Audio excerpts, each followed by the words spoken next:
देश भर के कई स्थानों पर आज एक साथ प्रधानमंत्री रोजगार मेला का आयोजन कर 1 लाख से अधिक युवाओं को नियुक्ति पत्र प्रदान किया गया। इसी क्रम में रांची स्थित सीआरपीएफ ग्रुप केंद्र में भी रोजगार मेला आयोजित हुआ, जहां केंद्रीय मंत्री अर्जुन मुंडा ने 42 युवाओं को नियुक्ति पत्र दिया।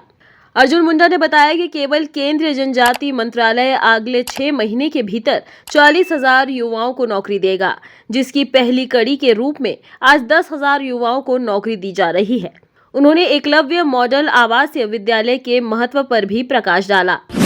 आज जैसे आपने देखा कि 12वें रोजगार मेला में माननीय प्रधानमंत्री जी ने 1 लाख से अधिक लोगों को रोजगार उपलब्ध कराते हुए मिशन कर्मयोगी के माध्यम से आह्वान किया कि आप केवल एक रोजगार के साथ नहीं जुड़े, बल्कि आप जुड़े हैं देश में कर्मयोगी के रूप में कार्य करते हुए देश को आगे बढ़ाने के लक्ष्य में अपना योगदान देना। तो ये एक बड़ा उद्देश्य को लेकर कई बार हमारी अपनी सोच रहती है कि हमें कहीं पर एक साधन मिल जाए, रोजगार मिल जाए, पर उसमें जो मिशन एक इंडिविजुअल कैपेसिटी पे जो संकल्प होता है उसकी कमी रहती है। तो लोग अपने आजीविका के रूप में चीज़ों को देखते हैं। कुछ क्षेत्र ऐसे हैं जहाँ पर उन्हें लगातार मॉनिटरिंग होती है, जैसे जो यूनिफॉर्म सर्विसेज के लोग हैं। बाकी जगहों में लोग अपने तरीके से देखते रहे, लेकिन अब सरकार के विभिन्न क्षेत्रों में जो भी कार्य से जुड़ रहे हैं वो मिशन कार्य कर्मयोगी के एक हिस्सा है, और जिस कार्य में लग रहे हैं उसकी गुणवत्ता को हमेशा ध्यान रखते हुए वही गुणवत्ता देश के प्रति योगदान है। तो उसका जो क्वालिटी है वो क्वालिटी सही तरीके से जब उनके माध्यम से उपलब्ध होगा वो राष्ट्र निर्माण के ध्येय को पूरा करेगा। वहीं झारखंड कर्मचारी चयन आयोग के पेपर लीक मामले को उन्होंने युवाओं के भविष्य के साथ खिलवाड़ बताया और कहा कि इस पर राज्य सरकार को विशेष ध्यान देने की जरूरत है। उन्होंने बताया कि इसी को ध्यान में रखते हुए संसद में एक बिल भी पास किया गया है।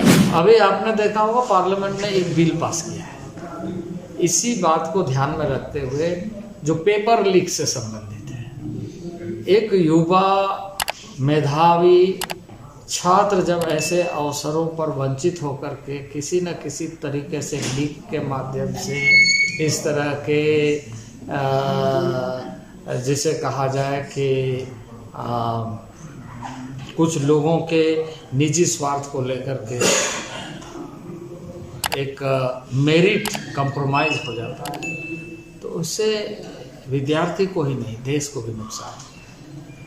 युवाओं का देश अपनी सक्षमता के बल पर आगे बढ़े, यह हमारे लिए बहुत ज़रूरी है। और इसलिए माननीय प्रधानमंत्री जी ने पार्लियामेंट में इस बिल को विशेष तौर से जिक्र करते हुए कहा कि इसका उद्देश्य यही है कि हम अपने युवाओं के उनके क्षमता विकास के साथ उनके अवसरों का लाभ कैसे मिले ये सुनिश्चित करें।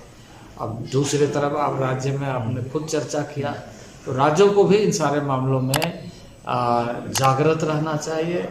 और यदि हम इस प्रदेश की बात करें तो प्रदेश सरकार को इस बारे में जनता को बताना चाहिए कि यह किस तरह का फुल प्रूफ एग्ज़ाम का पेपर जो लीक भी हो जाता है और इस तरह की स्थिति हो जाए।